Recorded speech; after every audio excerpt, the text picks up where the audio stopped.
Bonjour à tous et bienvenue dans ce deuxième épisode sur 5 consacré au complotisme. Dans cet épisode, Sandrine vous racontera comment elle est entrée dans la communauté complotiste. Merci à tous et bonne écoute. Voilà, donc novembre 93, donc je fais cette observation, j'avais 13 ans à peu près, et c'était en novembre, j'ai fait cette observation. Donc j'ai vu deux objets en fait qui, voilà, une espèce de boule en fait qui volaient d'une manière un peu zigzagante, et puis après qui se sont éteintes d'un coup comme ça. Bref. Voilà, donc c'est ce que j'ai vu factuellement. Après, déjà, est-ce que j'ai vu quelque chose ? Vraiment, on ne saura jamais. Et puis si j'ai vu quelque chose, en tout cas, j'ai décidé de l'interpréter de la manière qui m'arrangeait, parce que voilà, le contexte, tout le contexte dont je parle. Après, moi, je ne nie pas que des gens observent des objets qui sont pas identifiés. Hein. Après, il y a des enquêtes qui sont menées, etc. Et puis, ça veut pas forcément dire derrière qu'il y a des extraterrestres. Hein. Voilà, donc on observe un phénomène. Après, après, on essaie. Il y a des enquêtes et puis voilà. Mais en tout cas, moi, déjà, je suis pas vraiment sûre que j'ai vraiment vu quelque chose. Je pense que j'avais besoin de voir quelque chose. Et si j'ai vu quelque chose, j'ai décidé que c'était forcément des vaisseaux extraterrestres. Et du coup, c'est là vraiment que je suis vraiment rentrée dans le dur, on va dire, de mon délire personnel, on va dire, que je vais appeler ça comme ça. Voilà. En fait, finalement, en cherchant une explication, on va dire, je me suis égarée un peu dans mes recherches, en fait. Comme je disais, moi, j'avais à portée de main toute cette littérature que mon père avait accumulé, donc des livres des années 60-70, parce qu'en fait il y avait eu tout un phénomène éditorial dans les années 60-70 autour de ces sujets-là, notamment suite au livre Le Matin des magiciens de Bergier et Powell. Donc tous les grands éditeurs ont commencé à sortir des collections un peu ésotériques, etc., sur tous les sujets un peu paranormaux, etc. Donc il y a eu tout un phénomène éditorial dans ces années-là. Mon père, lui, avait commencé cette collection-là dans les années 60-70, donc des livres sur le Triangle des Bermudes, sur l'Atlantide, sur les fantômes, sur les ovnis, enfin tous les sujets un peu paranormaux. Ce qui était parallèle un peu à la science officielle, on va dire, ça l'intéressait beaucoup. Et donc moi, forcément, naturellement, sachant qu'il y avait ça à portée de main, j'ai commencé à regarder un petit peu, à jeter un coup d'œil dans cette bibliothèque-là. Et voilà, c'était pas une très bonne idée. Donc je me suis retrouvée confrontée à des livres, on va dire, avec une orientation plutôt complotiste, une orientation plutôt ésotérique, très très branchée sur l'hypothèse extraterrestre. Donc c'est-à-dire, il y a plusieurs courants dans l'ufologie. Et d'ailleurs, je précise, le livre, c'est pas du tout à charge contre l'ensemble de l'ufologie. L'ufologie, en gros, c'est l'étude des ovnis, en fait. Donc les ovnis, c'est objets volants non identifiés. Voilà, ça, je pense que tout le monde sait à peu près. Alors sachant que souvent dans l'imaginaire des gens, quand on parle d'ovnis, on parle forcément soucoupe volante, extraterrestre, etc. Mais c'est pas forcément un engin extraterrestre, en fait. C'est seulement, en fait, c'est un phénomène qui est pas identifié par un témoin. Après, il y a des enquêtes qui sont menées, des enquêtes officielles, où il y a des associations aussi qui mènent des enquêtes. Et là, ça révèle, voilà, la nature de l'observation. Ça peut être un bolide, une comète, un ballon sonde, une lanterne chinoise. Et dans certains cas, effectivement, ça peut être un phénomène inconnu, mais ça veut pas forcément dire, c'est pas parce qu'on ne sait pas ce que c'est forcément un engin extraterrestre. Donc l'ufologie, c'est apparu dans les années 50 aux États-Unis et aussi en France. Donc elle est pratiquée vraiment par des personnes très différentes. Il y a des militaires, des chercheurs, des journalistes, des citoyens amateurs aussi. Donc il y a des organismes officiels qui étudient en fait les ovnis. En France, on a le GEPAN, donc qui dépend du Centre national d'études spatiales, qui enquête, qui recueille les témoignages, qui vont sur le terrain. Et donc il y a à peu près 3,5% des cas d'observation d'ovnis donc étudiés par le Japon qui sont pas expliqués. Voilà, c'est quand même très minime, mais ça veut pas forcément dire que c'est des engins extraterrestres. Voilà.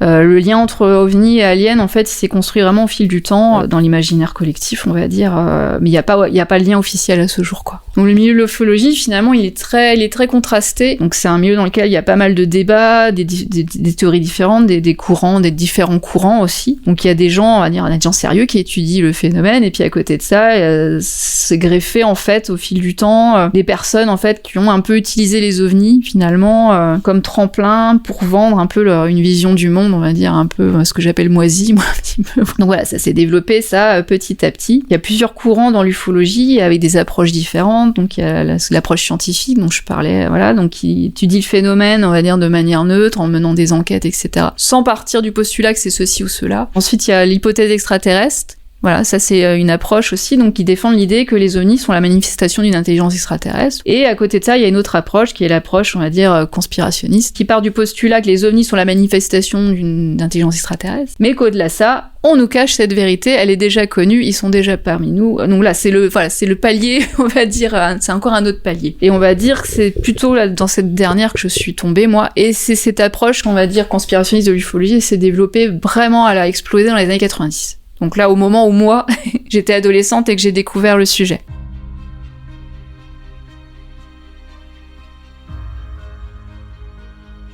Moi, j'ai été confrontée à des livres complotistes, même révisionnistes. Notamment, je parle beaucoup de Robert Charroux dans la bande dessinée, qu'on a un petit peu oublié maintenant, mais qui fait partie de ce qu'on appelle le courant de la théorie des anciens astronautes, qui est un courant, en fait, qui prétend qu'on descend des extraterrestres, finalement. Que l'humanité descend des extraterrestres, que les extraterrestres ont du coup influé sur toute l'histoire de l'humanité, ont érigé notamment beaucoup de monuments antiques, les pyramides égyptiennes, etc. Et en fait, c'est un courant qui réécrit toute l'histoire de l'humanité en partant de ce postulat-là. Sauf que lui, Robert Charroux, il allait encore plus loin, c'est que donc il allait jusqu'à dire que la race blanche, entre guillemets, hein, c'est comme ça qu'il le qualifie, elle descendait des extraterrestres, et que toutes les autres ethnies, finalement, c'était des espèces de dérivés. Alors lui, il prétendait qu'un grand déluge avait eu lieu en fait durant la préhistoire, qu'il n'y avait pas de préhistoire en fait, ça n'avait pas existé la préhistoire, on était déjà technologiquement, il y avait une civilisation technologiquement avancée autant que la nôtre finalement qui était à la préhistoire. Donc il y a eu un cataclysme nucléaire a priori qui a tout détruit. C'est pour ça qu'on n'a plus aucune trace. C'est pratique comme ça. Et en fait les différentes ethnies qui existent, c'est des irradiations en fait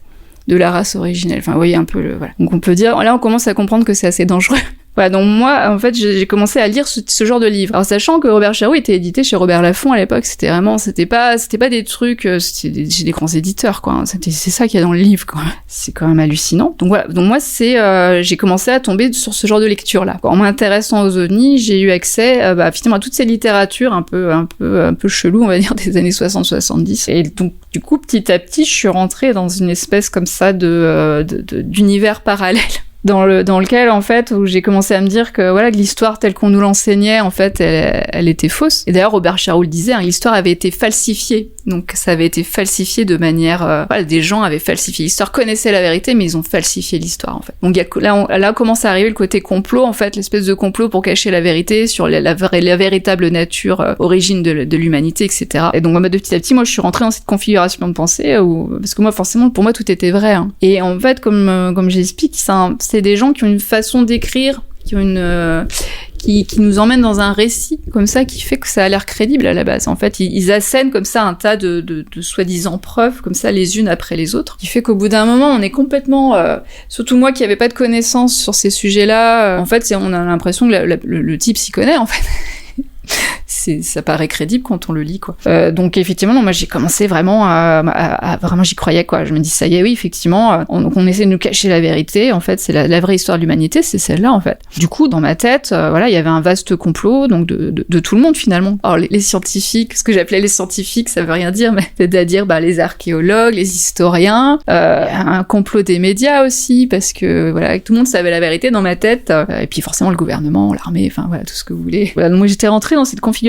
Et effectivement, j'avais l'impression que d'un coup, j'avais toute une réalité alternative qui s'ouvrait à moi et qu'on nous mentait, en fait, que tout le monde nous mentait. En fait. Donc du coup, je croyais plus ce que j'entendais, ce qu'on me disait à l'école. J'avais plus confiance en tous les référents adultes, finalement, que je pouvais avoir, ou toutes mes références, mes piliers, on va dire, de connaissances. Je croyais plus en rien, surtout en cours d'histoire. Pour moi, en fait, on nous enseignait des mensonges. Voilà, j'étais vraiment partie complètement dans cette idée-là. Plus globalement, il y avait Charroux, mais il y avait aussi d'autres livres, en fait. Donc, c'est cette idée que les ovnis, finalement, ce sont des vaisseaux extraterrestres. Donc ça, c'était la première chose. Donc, je suis rentrée là, dans cette configuration-là. Qu'ensuite, ils se trouvaient déjà parmi nous, qu'ils avaient créé l'humanité, et que forcément, les gouvernements du monde entier étaient au courant et qu'ils essayaient de cacher la vérité, quoi. Donc, moi, j'étais vraiment là-dedans.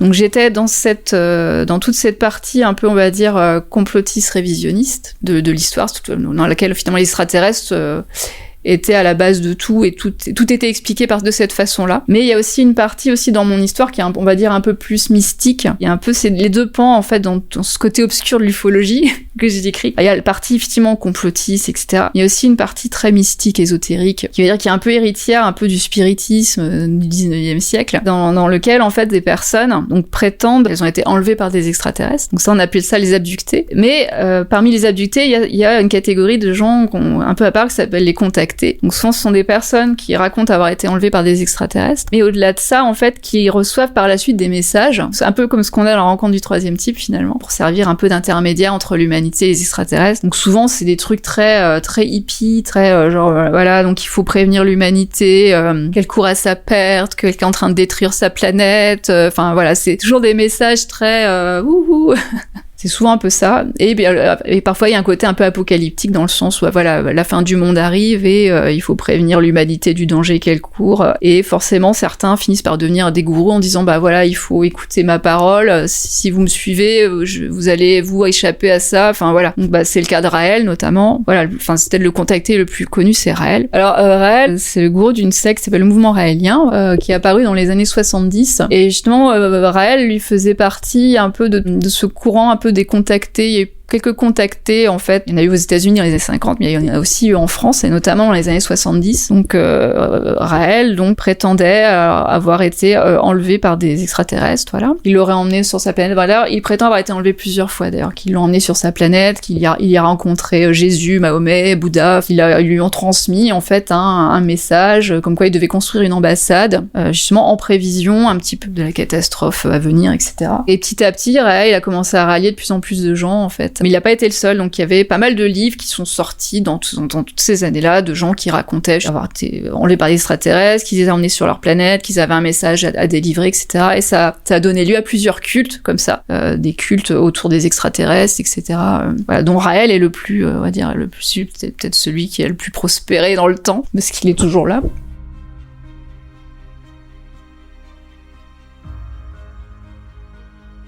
La partie un peu plus, on va dire, mystique, c'est que moi, finalement, au bout d'un moment, je pense à force de lire ces livres-là, j'ai fini par me convaincre que j'étais moi-même une contactée, en fait. C'était la partie la plus bizarre et que j'explique le moins facilement, parce que c'était qu'en fait, j'ai commencé à écrire des lettres en écriture automatique, en fait, où je m'imaginais que ma main était dirigée par les extraterrestres, donc j'écrivais pas avec mon écriture. Et en fait, dans lequel, voilà, je recevais des messages, c'était très hippie, hein, très, il faut prévenir, voilà, que la Terre est en danger, votre planète est si belle. Enfin, c'est vraiment des trucs très planants, hein, comme ça. C'était très, très fraternel, très, nous allons vous aider, nous allons vous sauver, tu dois, véhiculer notre bonne parole. Enfin, voilà, c'était vraiment des trucs comme ça. Mais c'était les trucs que je voyais dans les livres, en fait. Et avec cette idée, effectivement, que, aussi en arrière-plan de, voilà, on va t'emmener sur notre planète. Et puis moi, ça m'arrangeait bien, parce que franchement, ma réalité était un peu pourrie quand même. On dit, oh bah oui, enfin, venez, je vous attends. Aucun souci, il y a rien qui me retient. Donc voilà, donc j'écrivais comme ça, quasiment tous les jours, des lettres comme ça, en écriture automatique. Alors c'était pas toujours très cohérent, hein. Quelquefois c'était des croquis, des bouts de phrases, issus de toutes mes lectures, voilà, sur tout et n'importe quoi. Je dessinais des triangles, des pyramides, puis des mots comme ça un peu, genre voilà, il faut sauver la Terre, il faut sauver le monde, voilà, les gens sont méchants, enfin voilà, des trucs comme ça. Enfin, c'était très niais. Et avec cette idée, voilà, quand même, dont on va venir te chercher, quoi. Donc l'idée, c'était ça. Moi, j'avais ce besoin de prêcher la bonne parole un petit peu. Mais j'ai toujours été une contactée un peu ratée, quand même. J'ai jamais réussi à faire fructifier. Et voilà, donc en fait, j'en parle à mes copines qui me regardaient un peu de travers, de me dire, mais elle est tarée. Il y avait juste une copine à moi, donc quand j'en parle dans la BD, que j'avais réussi un petit peu à convaincre, voilà, qui était un peu aussi assez fantasque, un peu comme moi, donc elle était, voilà, elle me croyait dur comme fer, quoi. Je lui racontais tous les trucs sur Charou, elle était là, ouais, c'est dingue. Puis elle y croyait, quoi, que je recevais des messages des extraterrestres, etc. Alors peut-être qu'elle y croyait pour me faire plaisir, mais je pense que c'était sincère. Bon, le genre de truc entre gamins, on peut se monter la tête sur des trucs comme ça. Et à côté de ça, j'écrivais des lettres à des magazines, etc. Quand je voyais un article dans la presse sur les ovnis qui dénigrait l'hypothèse extraterrestre ou etc. J'étais là, j'envoyais une lettre pour dire non mais on sait que vous connaissez la vérité, vous nous mentez, les scientifiques sont dans le... Enfin voilà, tout. Enfin, j'étais toujours dans la réaction, et un peu comme on voit les gens maintenant sur les réseaux sociaux, finalement, réagir. Moi, je pense qu'il y aurait eu Facebook à l'époque, j'aurais passé mon temps à écrire des messages, à réagir sur n'importe quel article, n'importe quelle vidéo qui dénigrait finalement l'hypothèse extraterrestre. Enfin, voilà, j'aurais réagi sans arrêt, parce que j'avais ce besoin de porter la bonne parole un peu. Donc j'étais un peu dans j'étais complètement là-dedans, sans arrêt en fait, et puis ça tournait en boucle autour de ça. Dès qu'un événement avait lieu, je la ramenais à ça. Il y avait toujours ce besoin de tout ramener à ça, en permanence en fait. Chose qu'on observe vraiment dans toute à partir du moment où on rentre dans une pensée comme ça. De type sectaire, de toute façon on finit par tourner complètement en rond autour de ça, quoi. Ma vie tournait autour de ça. C'était quand même allé jusqu'à un point où pendant tout un moment, je me souviens plus pendant combien de temps ça a duré, c'est que j'allais attendre quand même tous les soirs les extraterrestres disaient qu'ils allaient me chercher, donc ils viendraient me chercher. C'était le terrain de boules qui était en haut de mon quartier. Il y avait un terrain de pétanque en fait. Et donc tous les soirs, j'allais attendre les extraterrestres. J'avais ma valise. Bon, je rigole, mais c'est pas drôle, mais bon, en même temps, j'avais ma petite valise, et puis mon père m'accompagnait, parce forcément, il était un peu 22h. Quand j'allais faire ça, j'attendais qu'il fasse nuit, donc mon père m'accompagnait. Donc voilà, pour pas que je sois toute seule. Et donc voilà, donc c'était toujours un peu bizarre. Donc au bout d'un moment, ils sont pas là, on rentre. C'était toujours un peu surréaliste. Donc voilà. Mes parents, en fait, je pense que même s'ils étaient ouverts un peu sur ces sujets un petit peu en marge, plutôt que de me confronter directement, ils avaient pris le parti, alors qui est bon ou mauvais, je sais pas, je pense dans ce cas-là on fait ce qu'on peut, de m'accompagner, mais encore mon père c'était un peu ambivalent, parce qu'en même temps c'était des livres à lui à la base, il était déjà un petit peu là-dedans quoi, mais pour lui ils se rendaient compte que j'étais partie à la dérive quand même, donc c'était un peu bizarre. Je pense sa position par rapport à tout ça, elle était quand même un peu ambivalente. Il m'accompagnait, j'avais écrit à l'époque à Jean-Claude Bourret à l'époque, donc Jean-Claude Bourret qui est un journaliste, on resitue parce que tout le monde connaît pas Jean-Claude Bourret, on parle d'un temps que les moins de 20 ans peuvent pas connaître. Voilà, qui était un présentateur du JT en fait de TF1 pendant pas mal d'années, et qui notamment s'est intéressé pas mal à une époque aux ovnis, qui avait recueilli des témoignages de la gendarmerie, etc. Voilà, et qui ces dernières années a un petit peu dérivé, petit à petit aussi vers le côté obscur de l'ufologie, on va dire. Mais en tout cas, pendant toute une époque, c'était plutôt une démarche, on va dire, journalistique qu'il avait, etc. Donc j'ai été même allée jusqu'à écrire à Jean-Claude Bourret, donc pour lui parler de mon observation. Voilà, donc il m'avait répondu, mais voilà, notre correspondance s'est arrêtée quand j'ai commencé à lui dire que je recevais des messages. On pense qu'il avait dû juger que ça allait quand même un peu loin, cette histoire. Donc voilà, c'est allé jusque là quand même, et notamment, j'en parle, je m'étais rendu compte quand j'avais ressorti les lettres, parce que je les ai toujours, toutes ces lettres. J'avais fait un brouillon de la lettre que j'avais envoyée à Jean-Claude Bourret, et ma mère avait fait corriger les fautes d'orthographe, elle avait fait des reformulations, rajouter des majuscules, rajouter des formules de politesse, etc. Et tout ça pour dire qu'ils avaient pris le parti un peu de m'accompagner. Je pense que quand notre quotidien, comme ça, il bascule un peu dans la 4e dimension, je pense que chacun essaye d'y mettre un peu de se raccrocher à des choses, on va dire, concrètes. Donc l'orthographe, je pense pour elle, c'était une façon peut-être de garder le contrôle un peu sur ce qui se passait. Même si elle pouvait pas agir sur le fond, mais au moins sur la forme, elle pouvait faire quelque chose, quoi. Je pense qu'il y avait c'était un peu de cet ordre-là. Hein. Merci de votre attention et n'hésitez pas à écouter l'épisode suivant. Ce podcast est réalisé par l'UNADFI, l'Union nationale des associations de défense des familles et de l'individu victime de sectes. Retrouvez toutes nos informations et nos contacts sur www.unadfi.org.